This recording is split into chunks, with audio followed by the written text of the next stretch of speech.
दोस्तों ये बात जरूर सामने आई होगी कि जब से ये चाइनीज एप्लीकेशन पर रोक लगी है सोमवार की रात 12 बजे से, तो उसके बाद चीन की क्या दशा होगी, चलिए आपको बताते हैं। दोस्तों चीन का पहला रिएक्शन था, चीन के फॉरेन मिनिस्टर ने भारत के इस स्टेप पर चिंता जताई। फिर इंडिया में चीन की एम्बेसी ने एक और स्टेटमेंट जारी की और इन दोनों के स्टेटमेंट का मीनिंग ये निकलता है कि इंडिया का ये स्टेप भले ही सांकेतिक हो, लेकिन इससे चाइना को एक कड़ा सबक मिला है। अब चीन को ये समझना होगा कि ऐसा बिल्कुल नहीं होगा कि हम सीमा पर भी डटे रहें, साथ ही साथ व्यापार भी करते रहें। जी नहीं, ऐसा अब हम नहीं होने देंगे। अब चीन के विदेश मंत्रालय की यही फर्स्ट स्टेटमेंट है कि वह भारत के स्टेप से बहुत परेशान है और अब चाइना हमें नसीहत देने पर उतर आया है कि वह इंटरनेशनल लॉज की बात करने लगा है और इंडिया को इंटरनेशनल लॉज की दुहाई देकर उसकी जिम्मेदारी समझाने लगा है।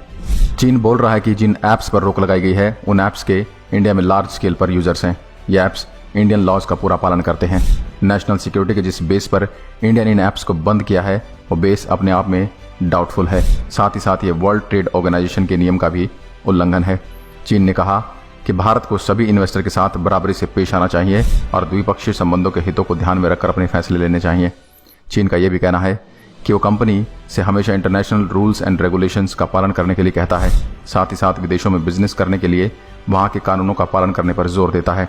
देखिए दोस्तों, जो चीन खुद इंटरनेशनल लॉज का पालन नहीं करता, इसने खुद अपनी कंट्री में नेशनल सिक्योरिटी के नाम पर ट्विटर फेसबुक को बैन कर रखा है, वो दूसरे से क्यों उपेक्षा कर रहा है?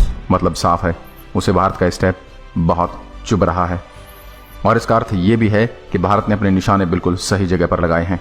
दोस्तों भारत ने सिर्फ कुछ ही चीन के ऐप्स बंद किए। सोचिए अगर भारत ने कोई और बड़ा स्टेप ले लिया तो चीन का क्या होगा।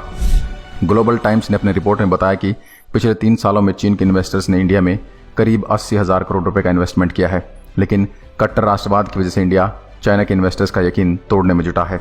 और हम खुश हैं कि चीन जैसे देश को पता चल गया कि भारत में राष्ट्रवादी लोग रहते हैं, भारत में राष्ट्रवादी सरकार है।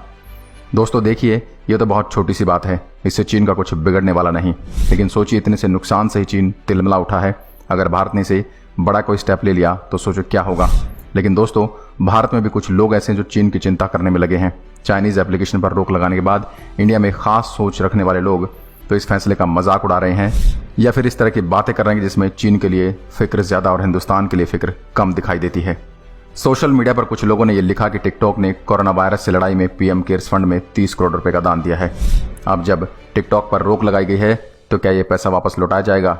इसके अलावा कुछ लोग ये भी लिख रहे हैं कि अगर सुरक्षा कारणों से चाइनीज ऐप को प्रतिबंध किया गया है तो ऐसे में इंडियन एप्लीकेशन पर भी बैन लगाया जाए। भारत के स्टेप को ग्लोबल कवरेज में चीन की टेक्नोलॉजी कंपनी ने सुरक्षा खतरे के मुद्दे पर भी अब पूरे वर्ल्ड में डिस्कशन चल रही है।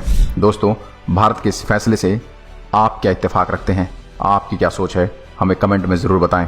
आज के लिए बस इतना ही।